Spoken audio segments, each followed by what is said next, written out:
Hi, I'm Kelley Brooke, LPGA Professional, and I'm here at Bethpage Black, home of the 2025 Ryder Cup.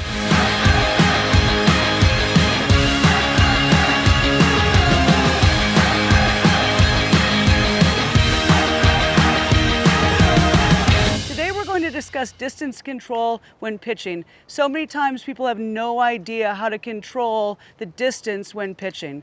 I see all the time that people will stand with this huge stance, take that club back too far, and then decelerate or accelerate or do all kinds of crazy things to control distance. We don't need to do that. What we need to do is we have to have the same tempo every single time, but we have to change the length of the backswing.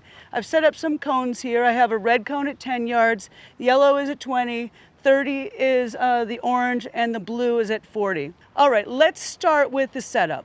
We don't want to have a big, wide setup. We want to have a nice, narrow setup. The smaller the setup, the smaller your strokes will become. It's very hard to make a small stroke when you're really far from that ball. So the first thing I want you to do is get really close to the ball. See how I have my club here as a normal full swing sandwich? With a pitch, I'm going to move close and lift it up almost onto the toe. When I do that, it puts me closer to the ball and it allows me to take more of a pendulum stroke. When you're too far from the ball, you're going to tend to come too far inside and you're going to scull the ball.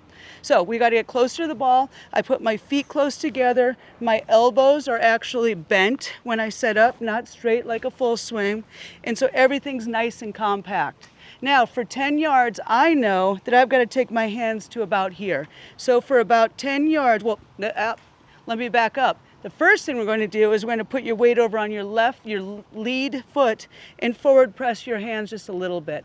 What this does is it creates a downward blow. We've got to pinch that ball into the ground to get it to pop up, okay? So I have my body close to the ball, my elbows are bent, my weight's on my lead foot, my hands are forward. Now, for me, 10 yards is about this far back, that far through. I don't know what it's going to be for you. You're going to have to experiment. But let's see how that works out. I'm going to go to that red flag. I'm very close to the ball. My elbows are bent. My weight's on my front foot. My hands are forward pressed. And I take that club straight back, straight through, and I land it at about 10 yards. Okay, if I want to go 20 yards, I'm not going to take a huge backstroke. I'm going to only extend my backstroke maybe 4, 5, 6 inches. So it's going to be the same setup, but I'm going to take my hands to here. Here was 10, here is 20, here's going to be 30, here's going to be 40, and so forth. Okay, so let's see how that works.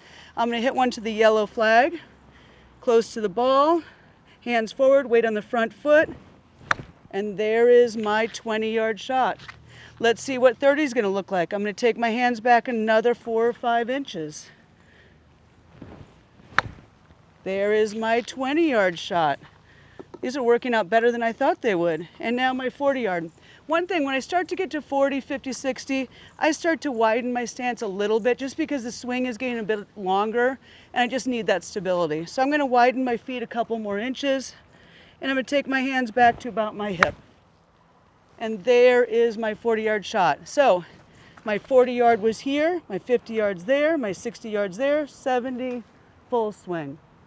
All right, so that's your lesson. What I would do is I would get out a mailing label and I would write on there 10 yards and then write down the body part.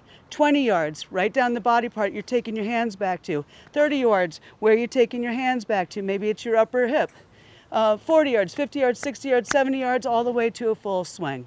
For more tips like this, visit lpga.com and find your local LPGA instructor.